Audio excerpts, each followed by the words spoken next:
have Skeletons by what's his name stuck in my head.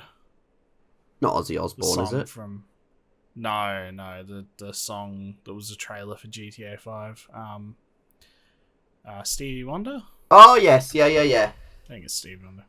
Just got that bass line stuck in my head. Also, I told SVD, but I'm really ill today as a shocking change. Don't worry, I've only had an hour's sleep. I literally went to bed at 2 or 1 in the morning so I could be awake and alert, and I just stared at my roof for how many hours it's been. I got to the point where I was just like, you know what? I'm just going on my phone. I don't fucking care anymore. I can't sleep. It's awful. Okay, ready for the clap? Almost.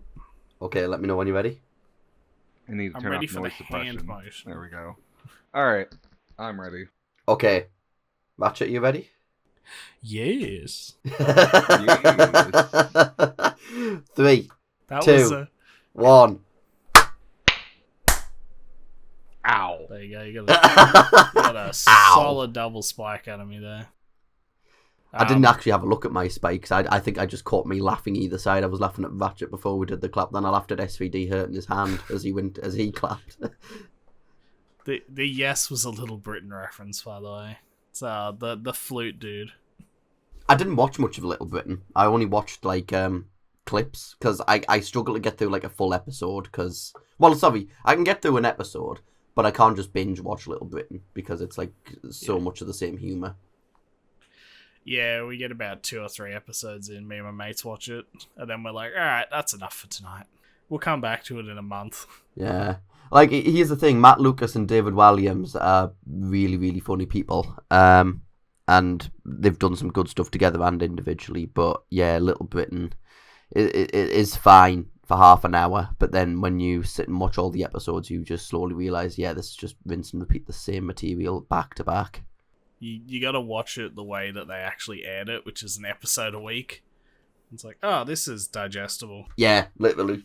Oh, I was wanting to get to the introduction, but every time I lean into my microphone ready to do it, I just keep on snotting back up into my nose.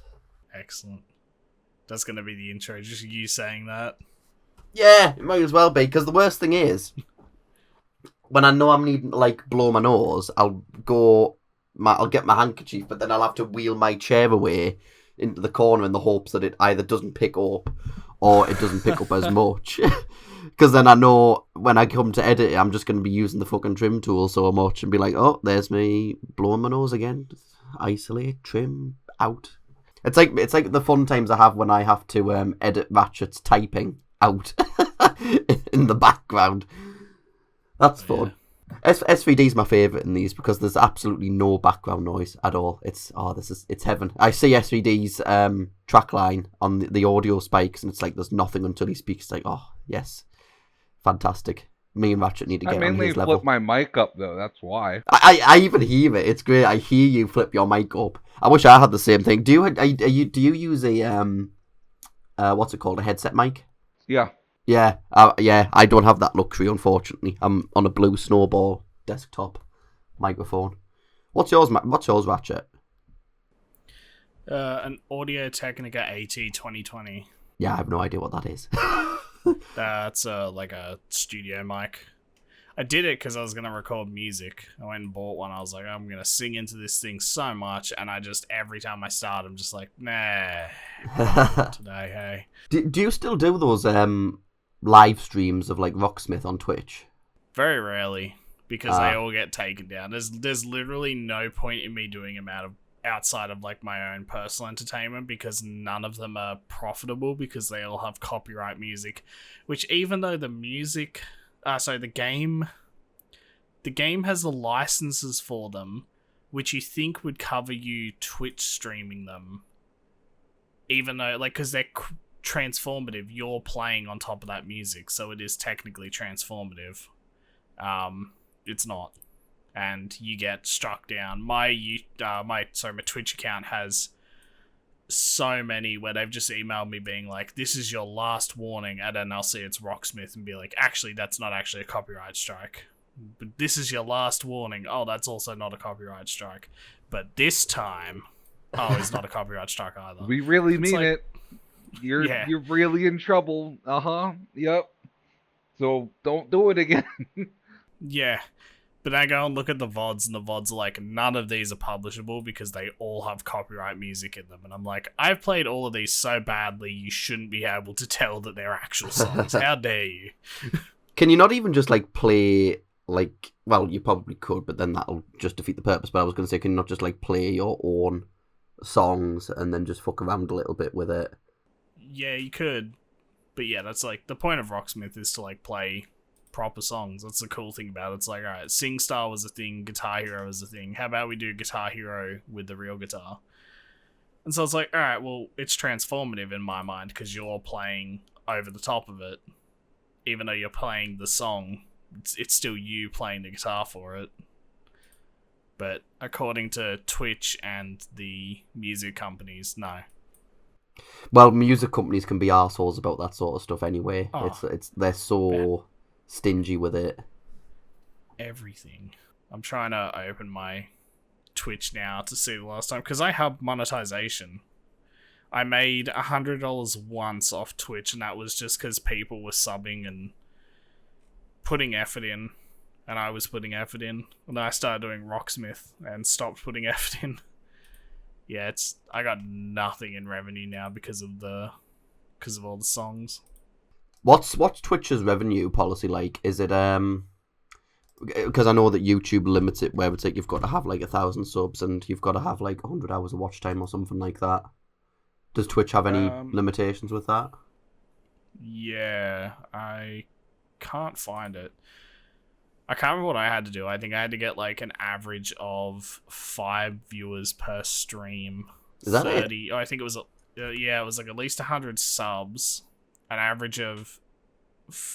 I can't tell you exactly. I have to have a look at it. It does tell me where, because I'm not a partner. I'm the one before. Not authorized, is it? Is it Because there's 2 tiers to it. Oh no, here we go. Yeah, it is a partner. So a minimum of 6 individual streams over the past 30 days. There's one that says 75 average viewers. It's definitely not that one. There's another one. It's the one before that. I can't remember what it's called. There's 2 tiers to the partner program. I can do like ads and stuff. I can like roll my own ads and everything and make money off all that. But I actively in the stream every time somebody mentioned ads, tell them to put ad block on. Because I'm like, I'm making like 0.001 cent off you watching that ad, so just put ad block on. Why watch ads when you can just watch me? in the state of this economy? 0.0001 cent might go a long way. Not when you have 2 people watching you. Yes. But think I about just it. made enough. Stream a day, Yeah. 2 people, do it for 365 days of the year. How much is that? You'll get like 3 cents at least from that a year. According to how much servers in America get paid, that's a livable wage. Yeah. Yeah, just rely on the tips. Yep. Okay, hello there everybody. Welcome to the 5th episode of the Steam Sentinels podcast, Authorised Chaos. This is our final episode that we're recording before we take a 1-week break for Halloween next week, so there won't be an episode up next week. We will be back the week after. I'm your host, Mellow Online. I am joined by Ratchet. How are we doing, Ratchet? Hello. I'm doing good, and I'd like to point out that the only reason we're not doing it next week is because Mellow has to hide because he's too scared of Halloween. Yeah. I have to go into hibernation for Halloween because the thing that terrifies me most is a bunch of kids knocking on my door and wanting candy. There's a joke I want to make that I cannot make. Your thoughts were exactly mine. As soon as I was saying that, I'm like, I know where I would have wanted to go with that, but I'm not going to. Yep. I'm also joined by SVD, SirViolentDeath. How are we doing? Kids knocking at your door, quoth Mellow. I am a bore. Are we okay, SVD? How are you? I'm here, even though I woke up a few hours ago, and I had a weird dream that I unfortunately ended up forgetting. What a great story. I think, and honestly, the weirdest thing is it may have involved, I think, some of like the 2000s cartoon characters. I shit you not, like Duck Dodgers. If anyone ever remembered that show, that was with like Daffy Duck and like the futuristic universe kind of deal. Yeah. I vaguely remember. Did he wear like a green suit? Like, was he dressed as an Yeah. alien? Yeah. Yeah, it was him and Porky Pig, essentially. I had some weird shit with that. The other thing too was I had just in my head the theme song for Sherlock Holmes in the 22nd Century, which that was not on Cartoon Network. That at least I don't think that was like Kids WB. Yeah, I can't. Yeah, I didn't watch too many of them. I remember Duck Dodgers partially. Funny enough, I was even just going through a little bit of a rabbit hole earlier today, where I randomly remembered about Wacky Races and Dick Dastardly and Muttley. Have you seen the promo footage? It's not like a real movie of Jim Carrey in like a No, Wacky Races looking thing. but Yeah, and it he did come plays up. Dick Dastardly. I want to say the guy's name. I think is Dick Dastardly, Yes, right? that's right. And he's got the mutt, right? I remember playing. It was I think a 1999 or 2000 game. It's on the computer called the Wacky. It was literally called the Wacky Races. Um, it was a lot of fun. Yeah, because Wacky Races, I think, was 1968. It only ran for a couple of series, and I was surprised because I thought it ran for longer. And I think it only That's got like seasons 38 for all segments. you non-British folk. Yeah, well, we call them seasons, series, and whatever. We kind of Yeah. interchange them, Well, to be fair. Isn't series the collection of the seasons? Of seasons, sorry, not a season. Yeah. A series is the entire run of a collection. Like, you have 10 seasons in a series for a show that's, you know... That might be got 10 right, seasons. actually. That might be right. Well, It like, sounds what's weird right. is like when I go and I look at like the Doctor Who stuff, it says Series 1, Series 2. I'm like, wouldn't it be seasons? But the thing is that they use series as another word for seasons. Yeah. I think, yeah. We're not going to try and hold the entertainment industry to account. I say I am a believer in a free market. We let them call it however they want to call it. I was going to say, we do need to hold the film industry account, because... up to account. What's going on with the latest season of Doctor Who? What the hell is happening there? What is with that train crash? We're doing a spin-off right here, right now. I don't even know what even, because I don't really watch Doctor Who much anymore, but I saw the ending of their latest series, and yeah, it's just baffling. I don't even think they know what they're doing with it anymore. Didn't they bring back David Tennant for a time? For like 3 episodes, yeah. They're like, oh fuck, oh no, people don't like it. What if we bring back David Tennant? People like David Tennant, and people did. And they're like, okay.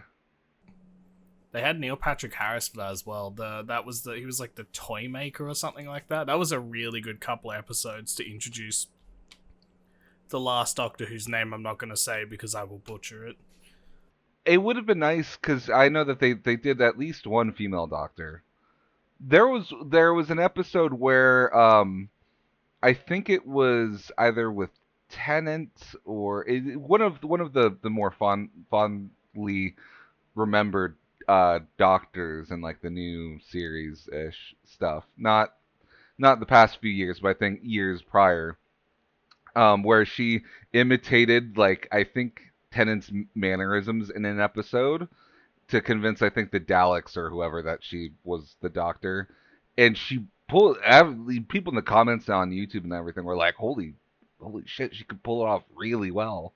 And it's a shame that they never went through with that. You know, it was just an episode where she ended up, I think she was either Elizabeth or Clara or something, and she managed to imitate David Tennant's Doctor's mechanisms really well. Like his way of speaking. Before we spin off this, you did say the female Doctor. I want to say the Jodie Whittaker was a fantastic Doctor. The writers let her down so much because I watched those episodes and I was like, I can see exactly what she's trying to play, and I can see the storylines are not letting her go exactly where she wants to go. It was the same with Peter Capaldi's Doctor, because I liked Peter Capaldi. Peter Capaldi was kind of where I tuned out, because he was a fantastic actor, played the role really well, but the writing was awful, I thought, in his series. Like Matt Smith's, I wasn't a big fan of Matt Smith as a Doctor, but his episodes were at least written well. But yeah, Peter Capaldi's was, for me, it was like it's the cliff that it goes to jump off. See, I like those two ones. At least the clips and a few episodes that I have Peter seen Capaldi? of them. Yeah. No, that's fair. He's got a few really good episodes. There's one where he becomes a ghost and then like an underwater Earth, which is really cool. And then the other one is him playing the guitar on top of an M1 Abrams tank in the medieval period. I was like, he walks so like the tank Kingmaker's comes the out. game. Yeah, he's The just movie. like, he's playing guitar on top of a tank in medieval times to bring the Master, who was played by, I can't remember what her name was, but she was an excellent version of the Master as well. But yeah, back onto games, otherwise we're going to be here talking about Doctor Who for ages, because it is an incredibly creative series that needs more video games. I swear if they don't make a third-person RPG Doctor Who game. I enjoyed the Doctor Who adventure games that were released like in 2011, 2012. Were they like point and Yeah. clicks? Yeah, point and click adventures. Yeah, that makes the most sense for it. I can't find them anywhere without having to resort to things I don't want to do. I want to pay money and have these on a platform like Steam, and they're not available. Yeah, I saw when it was going to be taken down, and I took that opportunity and got it because it was really cheap on Fanatical at that point. Like £1 or something, because they knew that the licensing rights were going to expire and they weren't going to renew it because the game just wasn't turning over any money that was worthwhile to keep it up. So I've still got them on Steam, thankfully, and I'm so pleased I got them before they got taken down. Shall we go right into what games we've been playing? Absolutely, I'll start off. I haven't been playing much. I'm starting because I don't have a lot to say. I've been playing more Swords and Sandals like I did last week. I've not made any progress on my Mass Effect playthrough, unfortunately. I might pick that up again, but I've had a really, really hectic week with just work and deadlines looming and shit like that. But I've been playing more Swords and Sandals. I only found out that the Swords and Sandals 2 Redux also comes packaged with a remake of the first game as well. The Redux is... it does away with the Flash animation style and the Flash artwork, and it's like totally, I think, completely hand-drawn. New environments, new challenges, new stats that you can upgrade as well. And I think as well, it's better than the original, in my opinion. The reviews don't seem to agree with me. They like it, but they don't think it's as good as the original. I think that there's maybe a bit of nostalgia and rose-tinted glasses that's being applied there, though. But no, I've been playing through that, and I completed the first game a second time. The first was on the original Flash version, then the second time was on the Redux as well. So I might try and pick up the second game again as well, because I remember that one had a lot more content than the first one, because the first one was only like 6 tournaments, but I think in the sequel they have like a ridiculous amount, like 18 or something that you have to go through. But yeah, Ratchet, what have you been playing? So I've still been into Star Citizen. I earned up over 1 million credits and expected to be able to upgrade my ship, and I wandered into the station to upgrade my ship, and the ship upgrades 20 million credits. So it took me 3 days to earn 1 million credits, so I'm going to be there for a while. I also bought and played Vampire the Masquerade Bloodlines 2, which I'm just going to call Bloodlines 2, because we all know what I'm talking about. I enjoy it. I reinstalled TikTok because I'm trying to stay off it, and I looked at it. Recommended Co-Carnage to me, and he said he started talking about how it was a bad game, and I went to disagree with him, and he said it's a really good game, and the Chinese made a great game. It's not Bloodlines. It should be another Vampire the Masquerade game, but it shouldn't be Bloodlines. I was like, I fully agree with that. It's a really good, really fun game, but Bloodlines is way heavier of an RPG. But also, it's been 21 years. So it's Fallout 4 is a good game. It's just not a great Fallout game. Not really. In terms of the 'cause I know what you RPG mean by that. elements. Yeah. You know, Yeah, they stripped I out mean- RPG elements, but the combat was massively improved from what like New Vegas and Fallout 3 was. Yeah, I disagree that they stripped out RPG mechanics in Fallout 4. They just simplified them. They But with dumbed it down Bloodlines- and streamlined it a lot.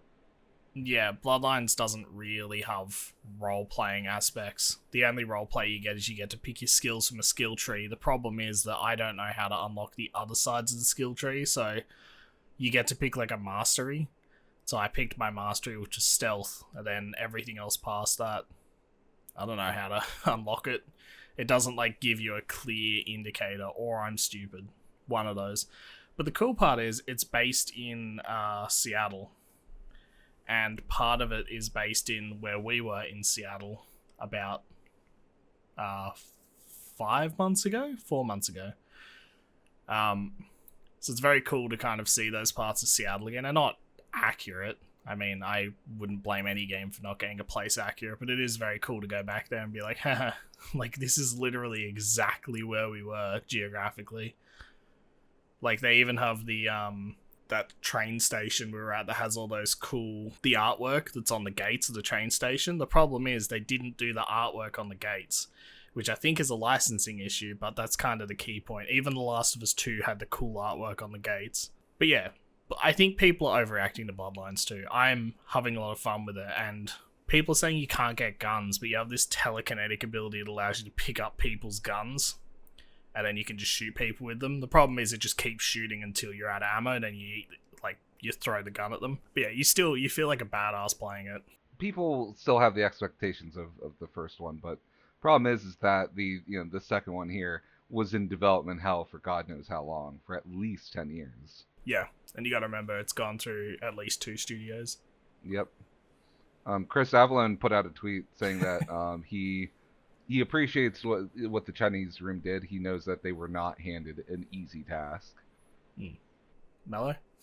I've been I was reading that it's because I've not played the game and I didn't really get much of a chance to play the original much, so I don't really have too much of a point of reference about what the game is or how the first game was. I know the first game's obviously like a cult classic, but the second one had such, even the review previews of the game critics that got early access were so divisive. Like I think it had scores as high as 8 out of 10 and even some scores as low as 3 out of 10s. So it was like scores all the way across the spectrum, with some people really enjoying it and some people just thinking, yeah, no, this is really, really bad. But yeah, I was even quite keen to pick it up just out of sheer curiosity. And even the reviews at the moment are sat at mixed on Steam. So it's like, I want to see what all this hubbubaloo is about. I want to see why people love it and some people really hate it. The kind of TLDR is the people who love it are people who know that Bloodlines is a 21-year-old game because it released in 2004. They knew the first one was incredibly jank, but it was a lot more of an RPG. It was built on the Source engine, which is really weird because it shipped around the same time as Half-Life 2.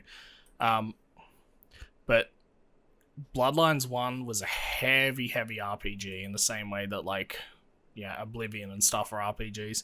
Whereas Bloodlines 2, a lot of people don't have the context that the Chinese room, as SVD mentioned, that Chris Avalon said, we're going into an absolute shit show. We're under time crunch. We're under, they had nothing. They had, I think, a lot to work with story-wise, and then they kind of had to just make something as quickly as possible. I like it. It's very fun in my mind, but also I come from the point of view of, like, I play the first one. I love the first one. I know what the problem is with the second one. Like, I know what the problems are surrounding the development of the second one. The fact that we even have a game is fantastic, because it could have been on, the shit heap. There's, unfortunately, the publisher is kind of to blame in this case, but, yeah, I know what you mean with the reviews, because I really didn't like, everyone was like, yeah, it's good, like, don't expect Bloodlines 1, but it's good, and then, what's his name, G-Man Lives was just like, this is a shit game, this is barely a fucking game, and it's like, I went and played it because of his review and what he talked about. Where he's like, it's dog shit, and it's like I played it and I was like, no, this is really good. You feel like a badass vampire. The fact that you can fly around the city, you feel like you're in What We Do in the Shadows. Because I literally just like leg it and jump off the side of a building, and I just yell like bat, like fucking Matt Berry, and just hover across buildings. And it's like this, it feels so good to move around and beat shit up in that game. The bosses also feel difficult. Like you actually feel like you're in a fight with a boss. Like I've retried fights 7-8 times. I just yell Alt F4 out of anger, and you come back to it and you're like, alright, it's this time.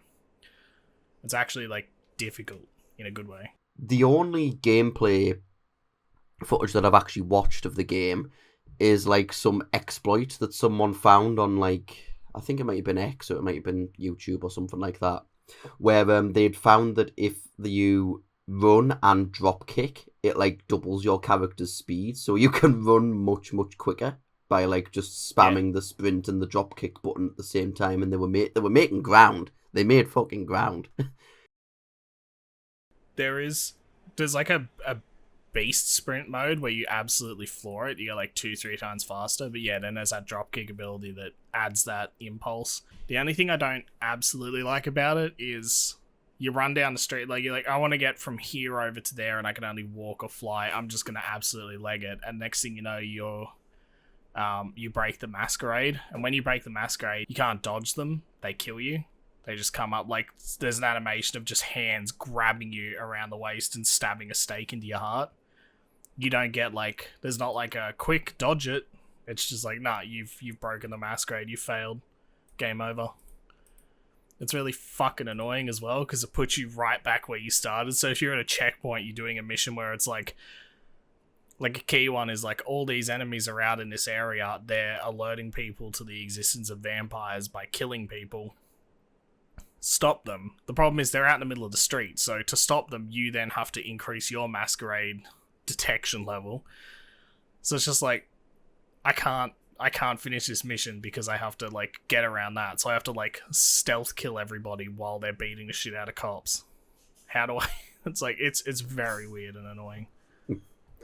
But no, I'm pleased you're enjoying it. I'm pleased you are enjoying it because yeah, like I said, because it's had such a mixed reception. It's good to hear someone have such positive things to say about it. SVD, what have you been playing this week? So a little bit of Warframe this week, not as much as last week. I actually decided to install Call of Duty 2 and World at War. And it's so interesting just how like I guess archaic but I don't mean it in a bad way like the original Call of Duties are. It's very paint by numbers in terms of like, this is the path we're gonna, you are literally following along the path that it wants you to do, but your choice is mostly going to be what weapons you pick up. But I mean, let's face it, when you're fighting Germans, you're getting the MP44. However, or the MP40, sorry.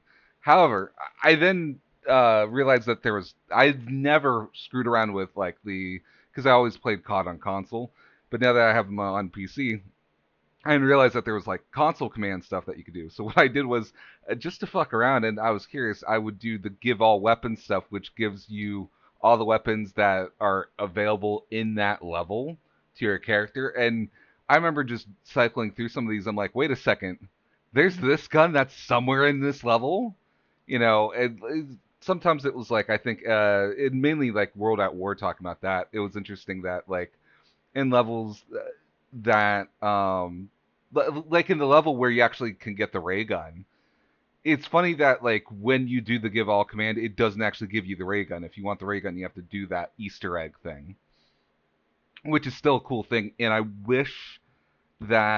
think if they had kept doing that kind of stuff in every COD game, where there's just a level where if you do something weird like with the puddle stuff, you get like a really like weird weapon to use for the rest of the campaign mission. I think that would be dumb fun.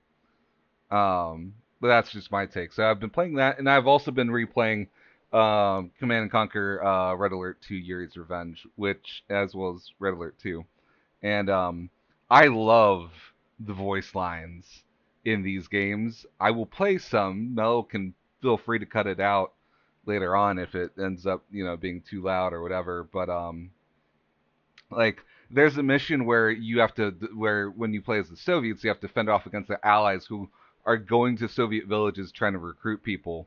And so they've got like a propaganda truck that this is what it says. Join the Allies! We have hot food, women, and guns for everyone! Bring us the fat and lazy!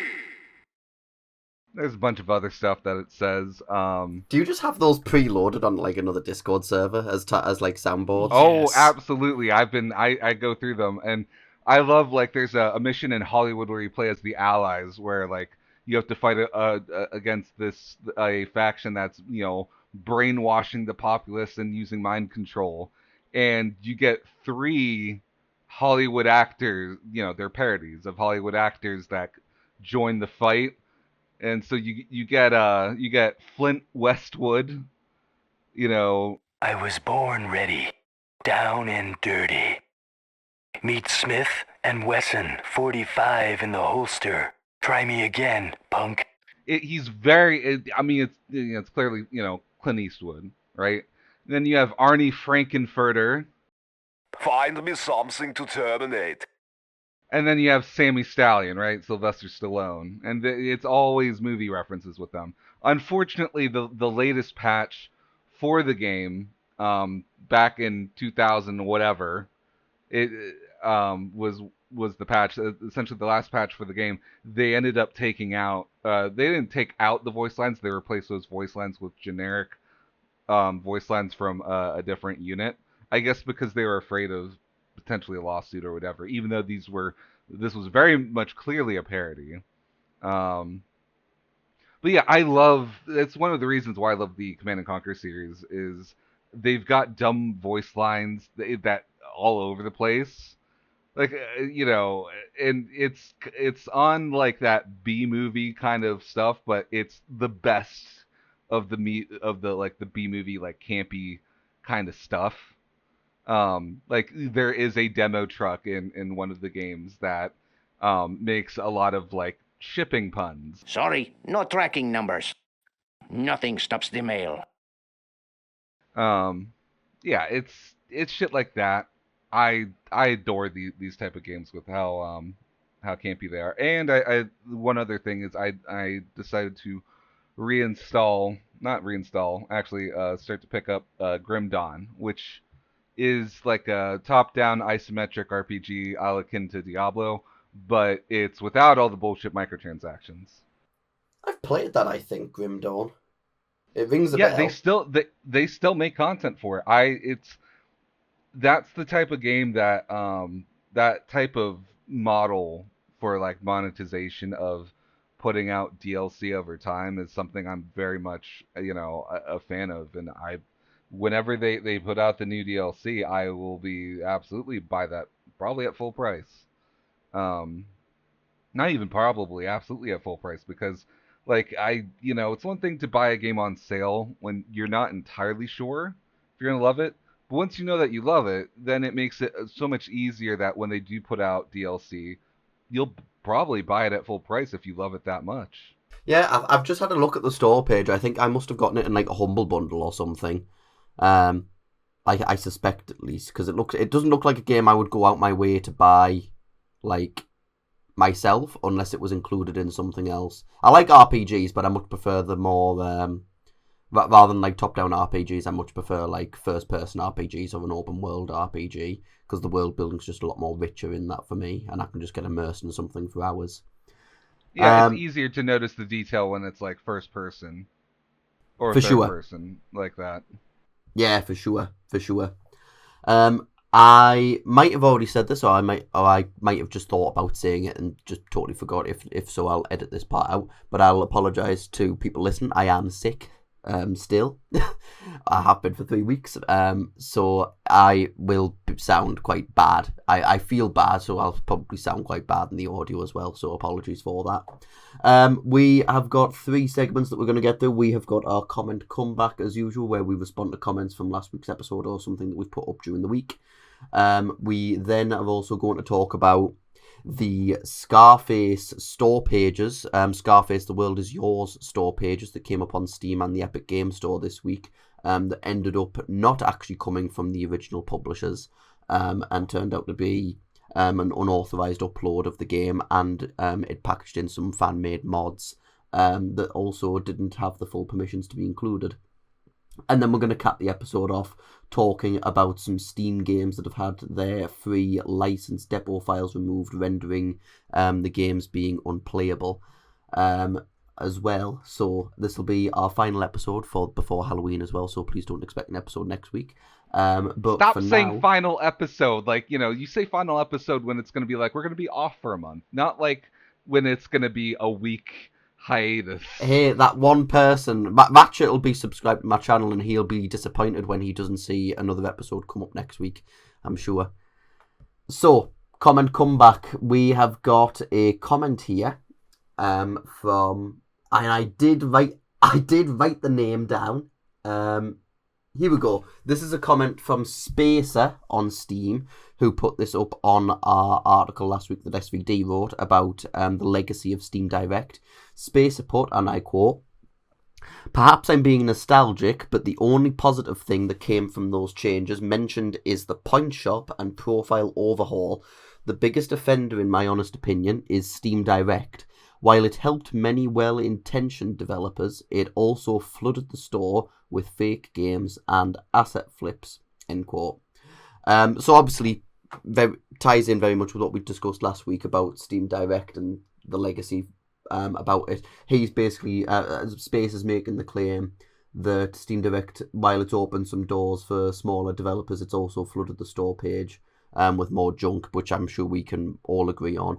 But I guess what I was quite keen to gauge both your thoughts on about this comment was it's kind of a double-edged sword, where it's like the more empowerment you give to indie developers in terms of how easy it is to get on the store, it just seems like it's a natural issue that will just follow up with, in terms of oversaturation of loads more games getting published.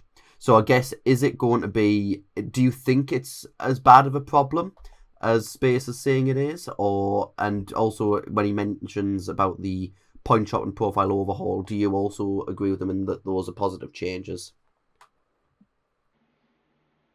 So I think from a consumer standpoint, as well as from someone that understands what Valve is trying to accomplish, at least in combating the bad actors. I can't say for what they're trying to accomplish, just for everything else. I think these are probably the best that they could come up with, especially in ways that cannot are least exploitable, or ways that is you would have to do a lot of work to try to exploit it, and for benefits that may not be much. So you can exploit the point shop by trying to farm comment rewards, comment award point stuff, but it's a lot of work. And on top of that, there are sites in which you can buy Steam points from other people. I assume that that it still ends up being via comment award stuff, that they'll just that's how they give you those points. But again, the funniest thing about all this is that it's really dumb, because you get Steam points anyways by just buying stuff directly on Steam. You get 100 points for every dollar you spend. So it's really silly in my opinion. And also for me, I don't change my profile background and whatnot as much. So once I buy the crap that I give about for how my profile looks, that's it. I may change it once every few years, but I'm not interested in. I don't need to constantly buy stuff on the point shop. Plus, as far as I know, I don't know, and I don't think you can turn that into gems or anything. I could be wrong. I don't As think far you as the can. Steam, yeah, which makes sense, right? Because otherwise that would be an exploit. Um, but as far as the flood of games, it's unfortunate, but I would I would rather that than developers struggling to try to get on like they could before, and some of those developers making deals that they otherwise never would have in the first place with shady publishers or with these extortion groups. Um, I am curious to know what Ratchet thinks from a developer standpoint. I mean, I think Steam was being flooded with shit games before Direct. It's just that Greenlight delayed them for a couple of months. I think the only point at which we had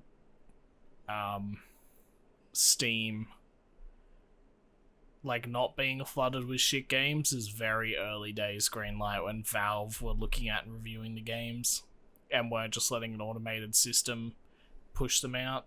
There is another comment I'd like to. Sorry, unless you have more to add. No, I don't have much to add on this because I'm like, I don't know what the actual solution for this is, because Steam before Greenlight was a shit fight to get on. Before Greenlight and Direct, to put a game on Steam required you to have a publisher that had some form of contact with Valve. Which Yeah, it was basically easy. about who you know, right? It was very much a networking thing. Yeah, it required you to have a good enough game to have a publisher that was interested that also had contacts at Valve. Otherwise, where else were you going? Itch? I don't think Itch existed in 2010, 2011. Yeah, I don't know. It's a big topic. There's another comment. I'll try to quickly read it and just want to address the few additional things it brings up. This was on Steam gifts. Just like what you wrote, the market is too flooded with low effort games. It's almost pointless to look through the store for some new interesting game. The next fests are too frequent, and the greatest majority of the demos are straight out horrible. All of that because it only takes devs $100 to ruin our experience. The only solution I can think of is for Valve to manually approve each new release, but I don't think I trust Valve with such decisions, especially when I look at all the porn games over there. Like the whole store needs a purge just to make it somewhat usable. I also hate the banning of cross-regional gifting. I'm basically unable to gift any of my friends just because I live in a cheaper region. Why should I not be able to gift games that have the same price in both regions, or why can I not just simply pay the price difference? Point Shop is also bad. So many reviews, discussion threads, community posts, and artwork are exclusively made for points farming. The quality of the user created content took a massive hit because of it.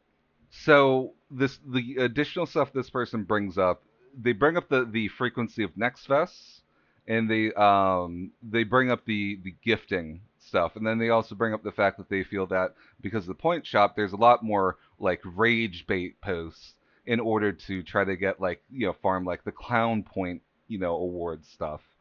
My real quick take on all of this is that I think it's very unfortunate with what happened to the gifting system. Um, because I think the idea that they had before of like you try to gift it to a friend, and if they reject it, you at least have it in your inventory, and that means that if you have another friend, you can just simply hand it to them, right? Especially if, let's say, it's a friend that didn't have a Steam account until recent years, because that's when they got a computer. But like, hey, I've got this package of all the Valve games, and here as your first like Steam store experience, here's all this stuff, which is nice. But they can't do that because people ran stores out of their own accounts. Um, but I do think that if you live in another region, if there's a price difference, I think you should be able to pay the price difference to gift games. I don't think that's fair to just prevent people otherwise. Um, and as far as the quality of user stuff on Steam, let's face it, it was never Steam's biggest strong point about the quality of user created content. You had good stuff, you had bad stuff. none of that really changes. Maybe you have a little bit more frequency of rage bait, but like rage bait was always going to be there to begin with, anyways. So, your guys' thoughts? Nothing really much more to add on to what you say. I pretty much agree with everything that you mentioned. I think the point shop at least gave an incentive for those things to exist, which maybe does negatively encourage those kinds of shit posting, for lack of a better description. And yeah, I think there should be an option where, if you're buying a game for another friend of yours that lives in another region where the regional pricing's different, I think that, because I remember when you can add the game to your cart, you can choose if you want to buy it for yourself or send it to someone else. I think what should happen is when you select the user that you want to send the gift to, Steam will check their region and they can then put in an additional fee on top, I feel, when you get to checkout, that allows you to pay the difference. I think that's something that, at least in my mind, would work okay in that regard. I mentioned this a couple of weeks ago, but it's really just down to the fact that we can't have nice things because shitty people who just want to make money off platforms like Steam will always try to find a way to exploit platforms like Steam to make as much money as possible.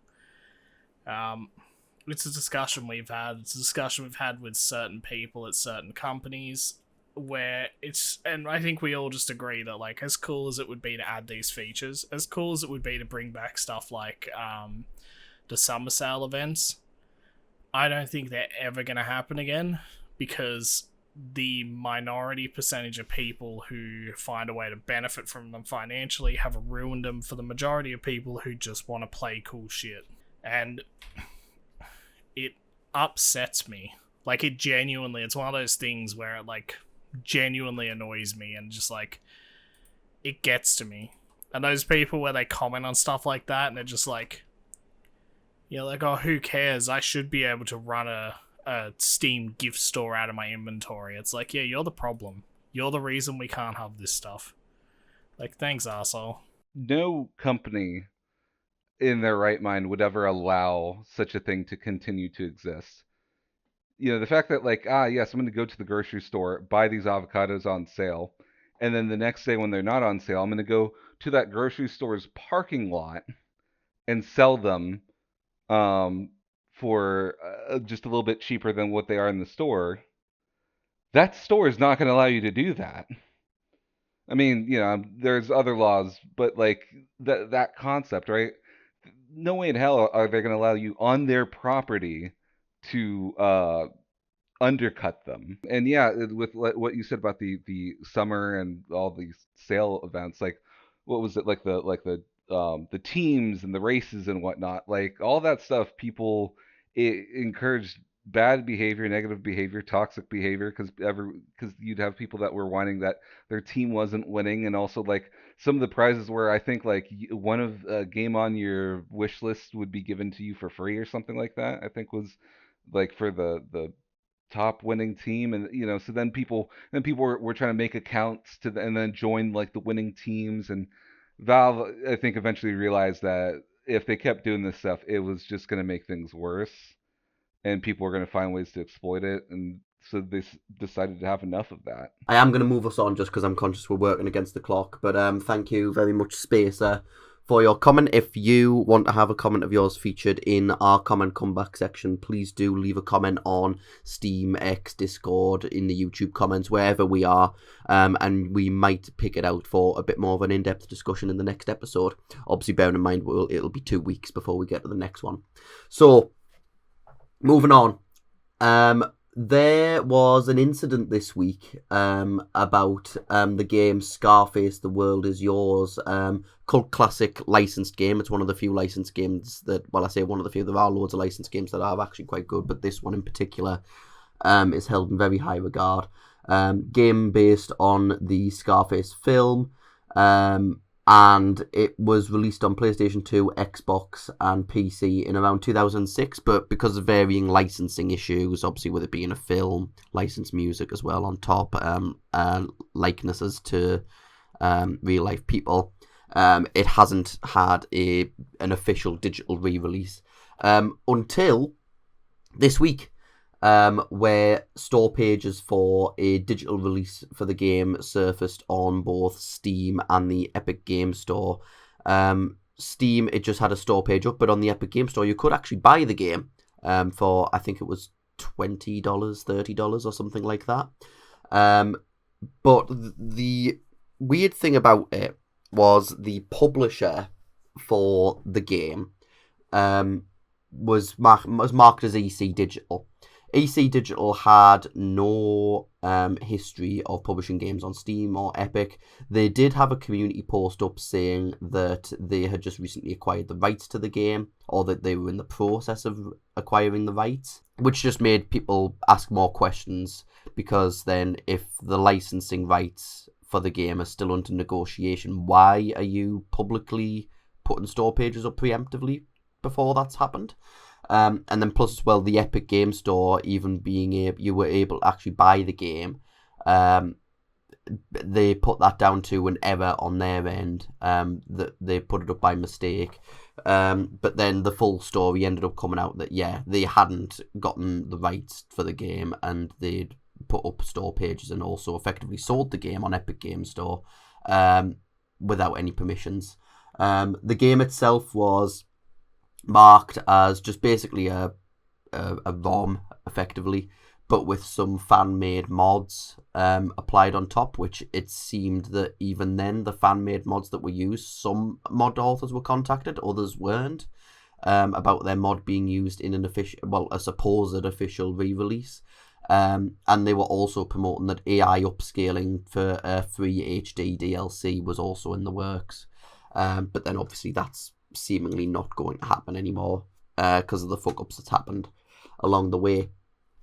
So I guess what I wanted to talk about with this is I did find it interesting that I know that obviously it got posted to both Steam and Epic, but the fact that it got to a stage on Epic where they were able to put a price tag on it and people were able to buy it and download it and play it, that to me just seems like an extra layer of just I just can't believe that something like that was able to happen on a store page. I know that Steam have had similar incidents happen, but I don't think it's ever gotten to a stage where the game has gone up. Well, at least for a game as big as Scarface, at least I know there's been some indie games that have been stolen and sold on Steam, but an official licensed game was put up on Epic, and it could be purchased, people could pay money for it, and they gave money to the fake publishers.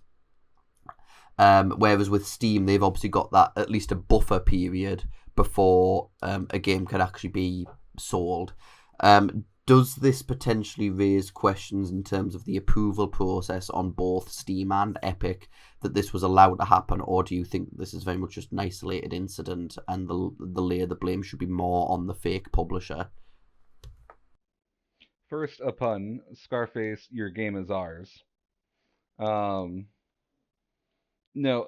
I think that this does show an oversight, but at the same point in time, because there's with Epic and Steam, there's self-publishing and whatnot, and publishers in general, like there's the assumption that when a game gets submitted to Valve or to Epic, that and let's say there is a publisher attached, that everything is in order, right? You know, the assumption is that there is no disagreement between the developer and publisher, and if anything, having the title of publisher, I think, implies authority and trust.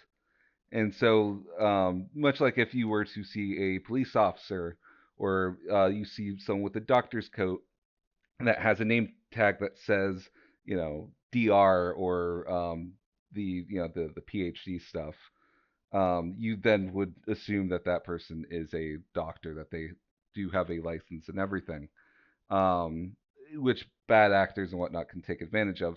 Thankfully, it doesn't happen as often, but we still hear cases like this where it still feels like it happens way more than it should. What was it? There was a game years ago. I'm trying to remember the name of it. MMO Fallout actually caught it. They published a piece on it where someone had put up. It was like a AAA slash movie license title. It was like a or slash AA kind of game up on Steam.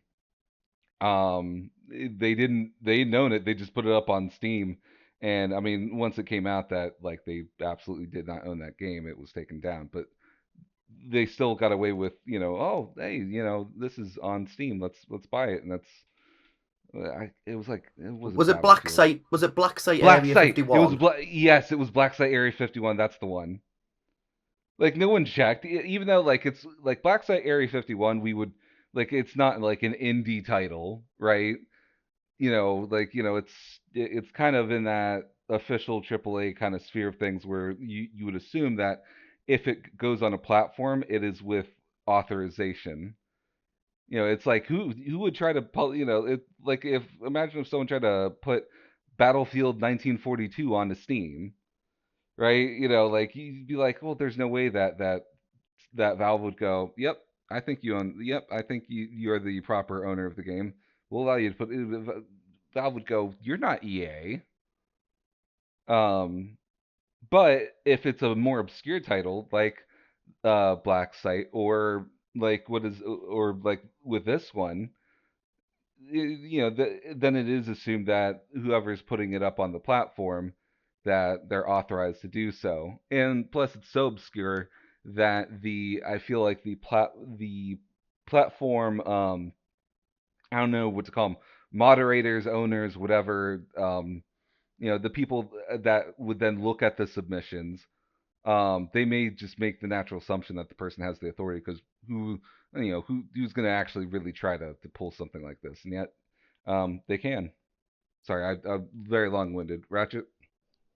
As somebody who's been through the submission process with both Epic and Steam, it gives an air of either more authenticity or fuckery. I don't know what Epic are like now, but a couple of years ago, Epic were pretty stringent on IP usage. Like, we published our game on it, or a game that we're making for a client, and they were pretty over the top about like making sure that we had the rights and that everything was all good and we weren't just like stealing something.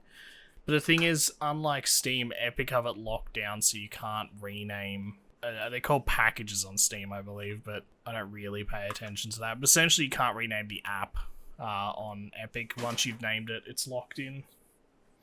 So, I don't know. I'm very curious to see what the near future looks like, because it's very strange. Because the reason they haven't re-released it, in my mind, at least thinking about it from a dev point of view, is that you've got to get the rights from, is it Al Pacino, to use his likeness? You've got to get the soundtrack, you've got to get all the voice actors, like you got to pay all these new licensing fees and all these, you got to renew all these contracts. Yeah, it's a licensing agreement nightmare in this game's case.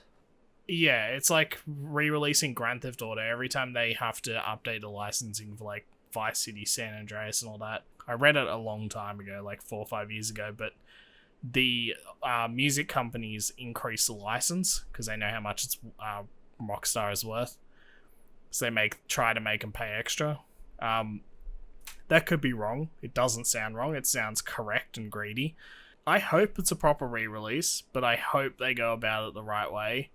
But I'm not sure, because the Epic launch, the fact that Epic okayed it means that either Epic okayed it without ever thinking about it and not looking at it or verifying anything, or Epic got all the legal stuff and made sure it was all good, and these developers have just, or the publishing company, which I believe is like Chinese or something, isn't it? It's a really weird... They're based out of somewhere really weird.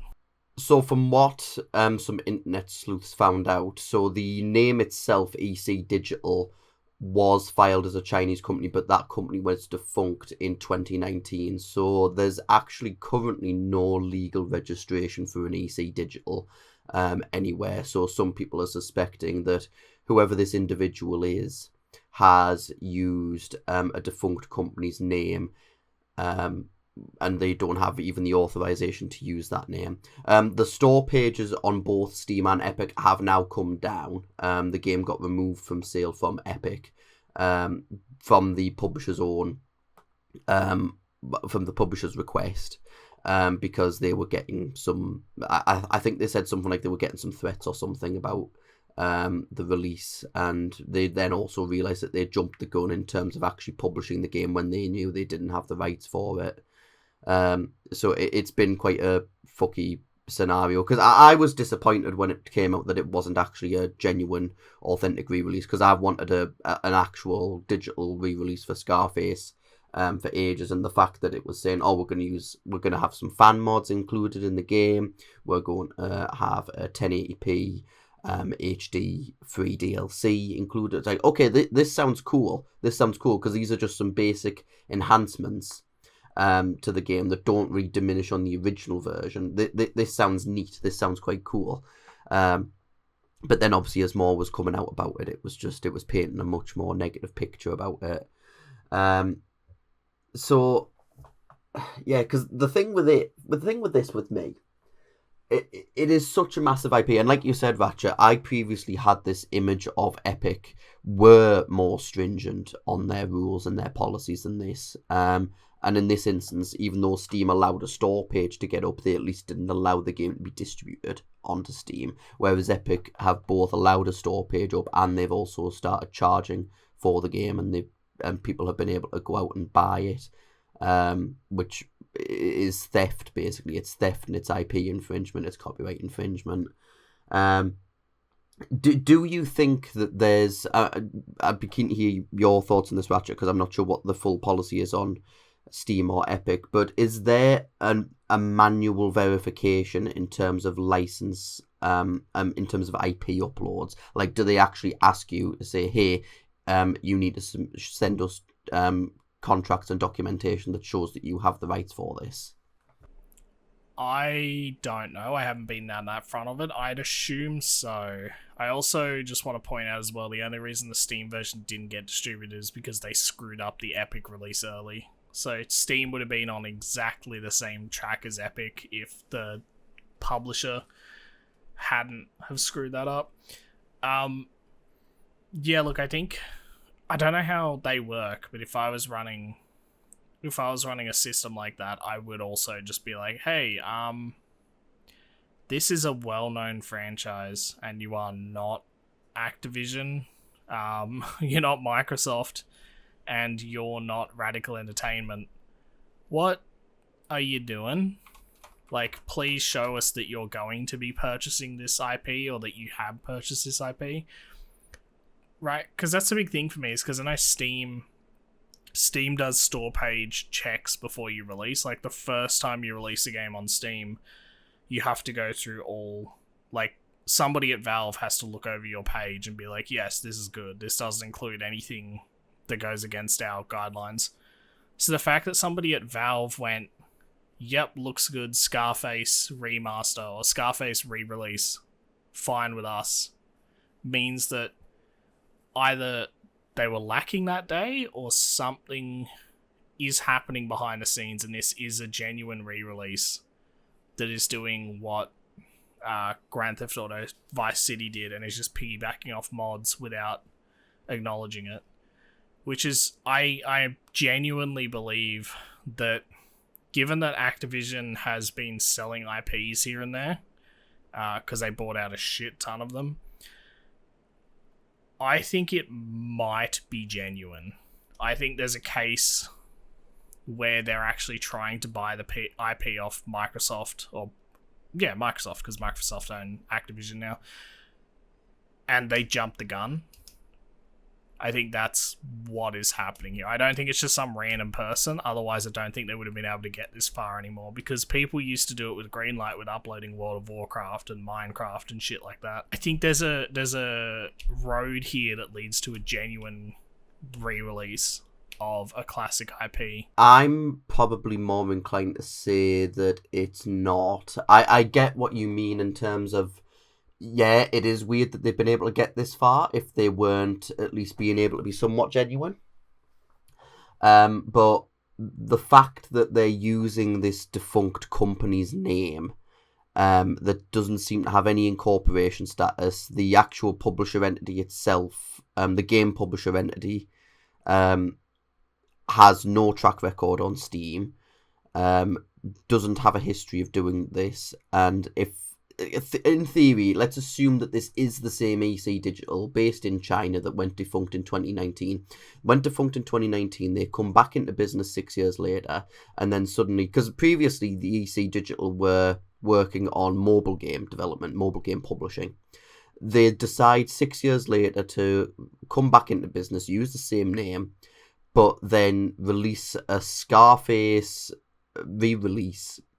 But then they fuck up the release so badly that they've potentially lost a lot of good faith.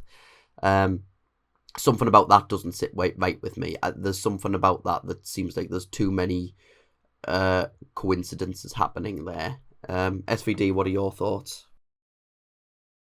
I could see it. I feel like either that it was something where like perhaps someone jumped the gun, right? Where perhaps they were still in negotiations and it was leaning more towards the deal coming through, and they set up all this like prep stuff, right? With the assumption, waiting for the ink to dry, so to speak. But at the same point in time, we've also seen, even with a company like Valve, and when I say that, I mean there's the assumption that Valve do their due diligence when checking, but we've seen in the past that has not always been the case, and it feels like if anyone's ever watched the H Bomber guy's video on the Tommy Tallarico, um, if something is too easy to check, people typically won't. And I feel like that could also apply here, where if again, with something that's like an obscure title that was published by Activision, I think it's also very well possible that someone may decide to go to Epic Games and be like, yeah, gonna upload this here, and Epic Games may go, it's obscure, and I mean, no one's gonna actually try to do this, otherwise they risk getting in trouble and whatnot. So perhaps they have the right paperwork. I don't know that process on like what happens behind the scenes with Epic. If it's just via email, if there's any phone talk, or anything like that. I mean, it's probably done via just messaging and email. And they set it up. They never hear the other person. They don't talk to the other person, via voice. Otherwise, I feel like that may give it away. And so then the assumption is that it's all legitimate when it may very well not be. I don't know what the solution would be for this. I would just think that I feel like if it's going to be something that used to be published, I feel like a quick Google search on the people behind the scenes on Epic's end or Steam's end might be a good way to do a quick Google search. If it turns out it's a game that used to be released before somewhere, like it was published by Activision, at that point, then you would I feel like that ask for the, do you have the authorization? You ask for the essentially the verification details of ownership. But that might be asking for some of those people to do too much work for a position in which they get probably hundreds of thousands of submissions. So I don't know. Does that make sense?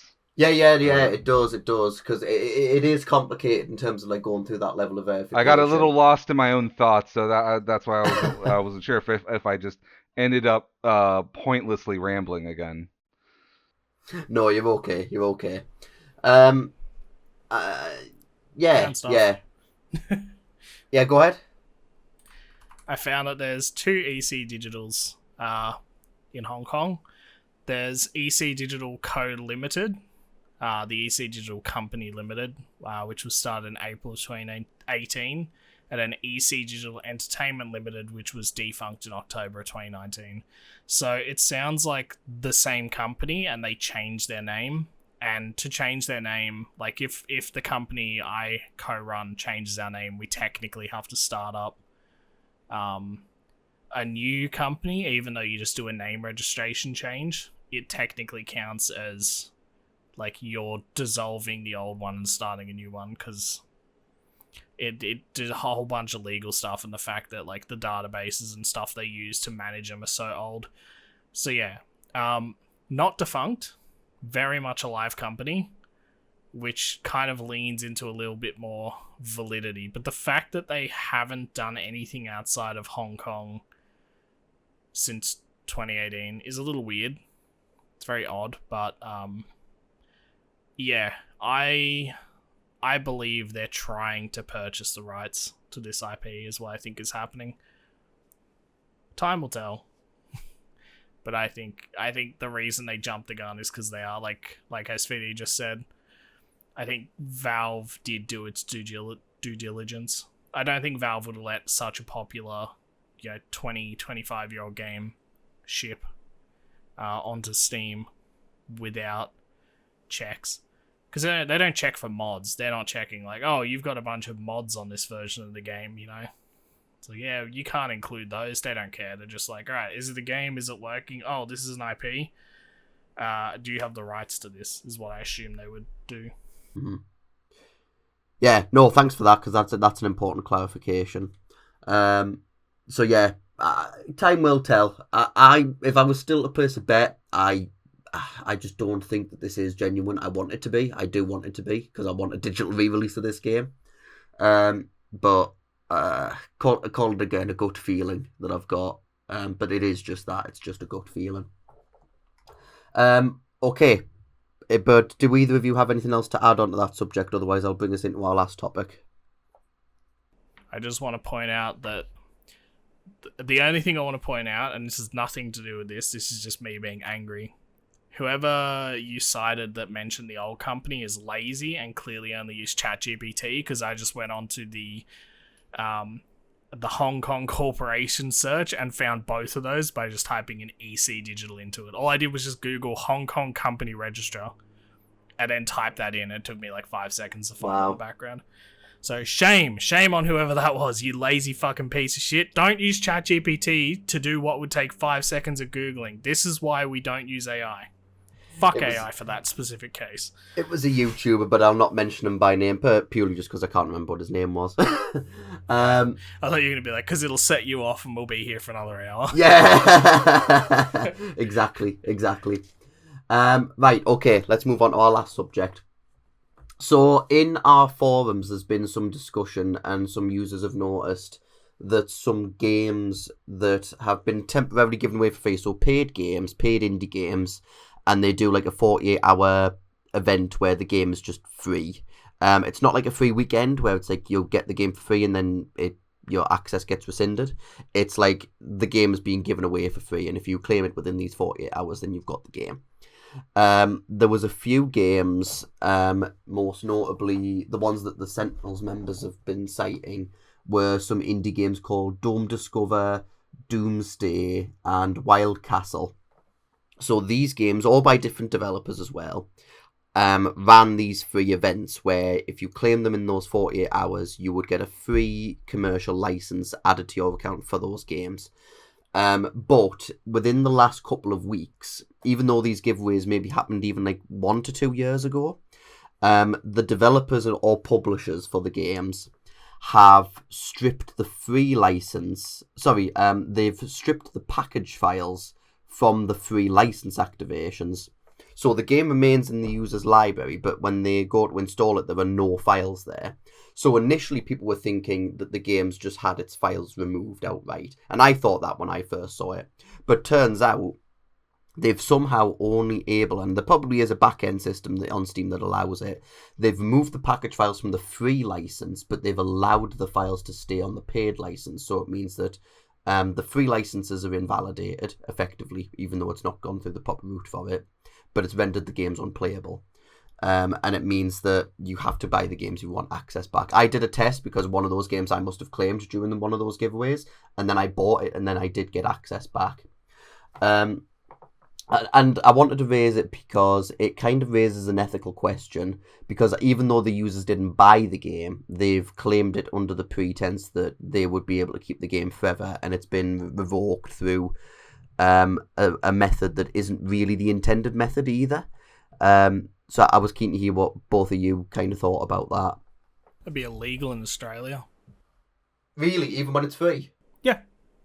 You've provided a product to somebody, they have obtained a license for that product, so they have an unlimited lifetime license to it. The rule in Australia with any software is if you cannot provide the software to the person, doesn't matter how old it is, you are to provide a refund for that software. The Australian law says a lifetime license. Which is why Ross didn't really bring Stop Killing Games to Australia, because legally, Ubisoft kind of owed every Australian who bought The Crew 1 a full refund for the product. They didn't.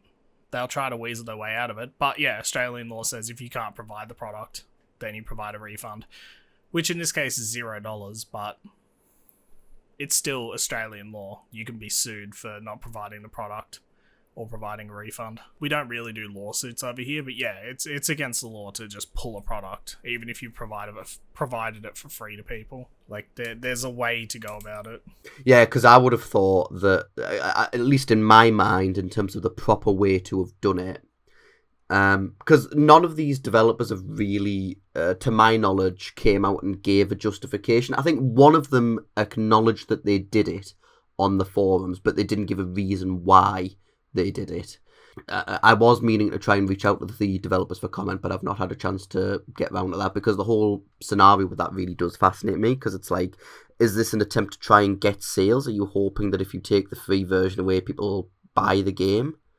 But usually that just doesn't work out, in most cases at least. SVD, what do you think? I can't really see any way for Valve to prevent this kind of thing. Well, I take that back, because as I'm thinking about it, I feel like I don't know how it would work on the back end or coding wise, where if you do make a game a free package that, again, unlike a free weekend, it locks those files into place. But if they did that, then those files can't be updated, and that's the thing, right? Is that if Valve were to try to put restrictions on whether or not developers could update something, it would just screw everything up. So, like, Valve can maybe put it in, like, I feel like the most Valve could do is update their TOS if it's not already in there, to state that if you do provide a game for free, like free to own, that you cannot just take away the game, that it has to remain functional, right?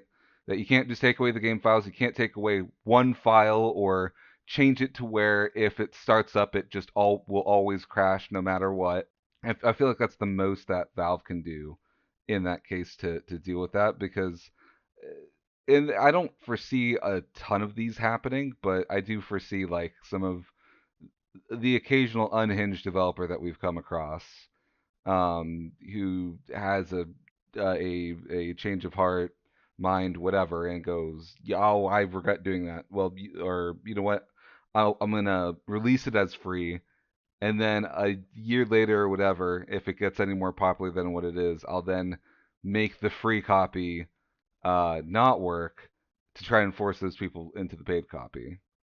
So yeah, I don't know what the best solution to this is. I don't think this is right, though. I was just trying to think there when you were mentioning about the safeguards that Valve can put in place, in that I was trying to think of if there could be a justified reason why a developer would need to totally wipe a package of all of its files. I couldn't think of anything. I don't know if either of you know, particularly you, Ratchet, in case you've had to do this before, where you've had to wipe the package files for, I don't know, it might be a security vulnerability or something else. But even then, I would have thought that you can be more selectively targeting of a specific file within that package rather than just pulling the whole thing. No. So, yes. There are like that Unity vulnerability that happened a couple of weeks ago, but there's no reason to ever delete the data from a package and give people an empty build. This is another one of those things where when you let anyone onto your platform, dumb shit like this happens. Like, when you look at like developers and games overall, and you don't think about cases like this, what cases would you think an actual proper developer would have to just clear an entire game off Steam? Because, like, the way it works with licensing for stuff is the last update has to happen before the licenses expire to the software, the music, the voice actors, if you have licensing with them. Anything that has a license, if you update the game after that license, you have to renew the license. If you don't have to. It just means also that you can't sell the product anymore unless you renew those licenses. But there's no case in which you'd ever be like, oh, our licenses are up, we're deleting the game from Steam. It's like, no, we're just pulling it from sale. You'd be like, they're asking for $2 million in licensing fees for all the stuff we have. We don't want to pay that. We're not earning enough from this game. We're just going to pull it from sale. There's never a case in which you're like, yeah. Yeah, I was just going to say, it's like that Doctor Who example we were talking about with the adventure games. That got removed from sale. They had to stop distributing it, but anyone that had already purchased it, they could still keep access to the game. So it wasn't like their ability to play the game was rendered moot. They were still able to access it, so it was still respected in that regard. Yeah, exactly. There's never a case I can see where deleting the actual files would be a valid way to deal with a problem. Even those Unity exploits, what I would do is I would push the latest repo and contact, or push the latest version of the build and contact Valve and say, hey, is it worth for safety deleting everything before this build? And if they say no, if somebody's going to launch an old version, then that's on them. Then you're like, all right, we'll keep the old depot versions around for people if they want to go back to that version, but beware, there is an exploit. Like I was saying, there's no case where a normal developer just deletes his entire repo to be like, no, you need to buy my game. How dare you get it for free, because now I regret that decision. It's like, even with the free weekends, it was like, you know, like right now that there's a game on Steam, that 911 911 operator, sorry. I just was reminded of a Norm Macdonald joke. The 911 operator game, it's free at the moment. I don't think the developers for that are going to go through and be like, everyone who has the free key tier version of it, we're deleting it. Go and buy it, you cheap fucks. They'll just be like, we gave it away to a bunch of people for free. They're probably going to buy a new game if they enjoy it. Marketing. Yeah, it is one of those things where if you decide to give your game away for free, and we've seen not quite the same but similar instances before with indie developers that, like, say, do a deal with a site like Daily Indie Game or Indie Gala, and they sell their game in a bundle, and then they regret it because they actually then realise, the return on sales for that is actually really, really poor. Like, they'll get maybe 5 cents or something per bundle sale, because after it's been distributed between the website and the other game developers, they're not really getting a lot per sale. It's more done to try and get your game out in front of a larger audience. But then some indie developers have looked at that and then thought, I regret doing that, and then they've revoked the Indie Gala Keys batch, or they revoke the the Daily Indie Game batch. And then when people complain and say, hey, I bought this game, I've got this license, why has it been revoked? I bought it from a retailer that you've directly worked with. And then the developer or publisher will try and twist it back onto the user and say, why are you complaining? You only spent pennies on it. And I think you're right, Ratchet. It's more the practice and the principle of that. And also, if you were to maybe apply it in a legal context, there would be a lot more serious questions being asked, like in terms of refunds. Because then if say that developer in that instance was taking a challenge on that, and they would then have to reach into their own pocket and they would have to refund the users the equivalent of what they would have paid for the game in that bundle. From a developer point of view, to other developers, if you're going to give your game away for free to do marketing, be aware that there are cases in which you won't make any money off that, and people will claim it for free, but they won't buy the next game. Be aware that you may make 0 sales off that marketing tactic, because there's cases where you will do what you think is fantastic marketing and you won't make any money. But don't be a dick and delete the repo. I can't believe I have to say this, but if you don't make any money and it upsets you that you don't make any money, don't delete the repo like a dick or a douchebag. Just leave it up and eat that. Like, we've all made dumb decisions, both in working in the tech industry and games industry and just in everyone's general lives. I think we've all made dumb decisions. You gotta kind of live with them. Don't punish players because you didn't make the money you thought you were gonna make off your little indie game. Also, be realistic about the sales numbers, honestly. If you're not marketing your game and you only get 3 sales, don't be mad that you only got 3 sales. There's like thousands of games released on Steam every week. Yeah, it's one of those things where once you make the decision, once you dedicate yourself to either putting it in a cheap bundle or giving it away for free, you've got to have an informed decision about the risks and the rewards of what you're doing beforehand. You can't just go in ill-informed and make that decision and then regret it afterwards. It's better that you go in informed and stick with your decision, because then otherwise it's the consumers that just pay the price for it, literally. SVD, do you have anything else to add?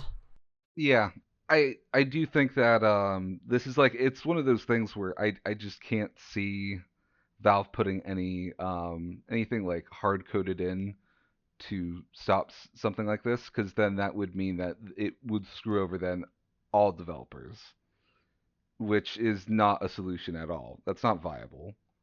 If Valve put like an update freeze into effect for everyone, that and they have to approve each and every I mean, that's insane.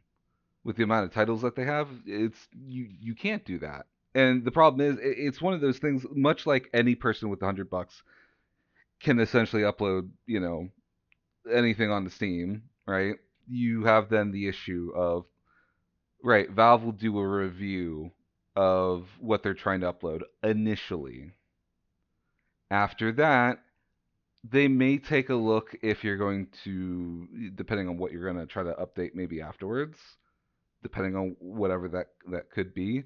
But after that, you're kind of given free reign, right? You've made it past the gate. You are now out in the open, and the things that we've seen people do from that, unfortunately, as a result, like, what was it, the virus thing, right? That we talked about a few weeks ago. Then there is also the cases where, and I know we've seen that in the past with at least a developer, maybe 2, of someone who seems to be using their, is it, I guess, depot or manifest or whatever the correct term is, where they were changing it, like, I think each and every day or week or whatever, where they seem to upload, like, they seem to be using it almost like a piracy thing, where they upload, like, Just Cause 3 in, like, the game files, right? Not, like, the store. And, like, the game files, then they changed that to Dying Light and some other, like, it seemed to be mainly just AAA games that they kept changing at least the EXE name to, and maybe the files. But that is something that you could do, unless Valve has a system or detection system in place of, okay, we have a developer that's changing their depots, or that's changing their packages like every day and pushing out the update for it. I can't someone can still do that to this day. The only difference is that you do have a lot of people that look at SteamDB that pay attention to these changes, and there's all kinds of bots that they have to take a look at changes, announcements, and whatnot. So eventually, stuff like that does get caught. And I think that's the only I guess, reasonable solution to this, is the catching it after it occurs. There's no way to prevent it because it's just not feasible, is what I'm more or less saying. Otherwise, you're punishing all developers for it, and that's not fair. Yeah, no, I totally agree. But if that is everything, it's the end of our segments. That's the end of the topics for this week. Thank you, everybody, for listening and persevering with us. Especially, I'm going to have a very great time editing this because I'm going to have to edit around all my coughing, sneezing, spluttering, and everything that's been happening during this recording session. What are your thoughts? Let us know what you think about the topics that we've discussed today, whether that be our conversations about Steam Direct and its legacy in our common comeback section, the Scarface, the Scarface digital re-release that happened this week, or the practice of games having their free licenses, with some developers removing the game files within those licenses. Reminder: we won't have an episode up next week. We're off for Halloween. We will be back the week after. I have no idea what the next episode's going to be about. We'll find out when we come back. But in the meantime, thank you once again very much for watching. Check out our socials in the description below. We've got a Patreon as well. Please do support us. Thank you again, Ratchet. Thank you, SVD, for coming on board as always. And until next time, cheerio. Ciao. Bye. Cheerios.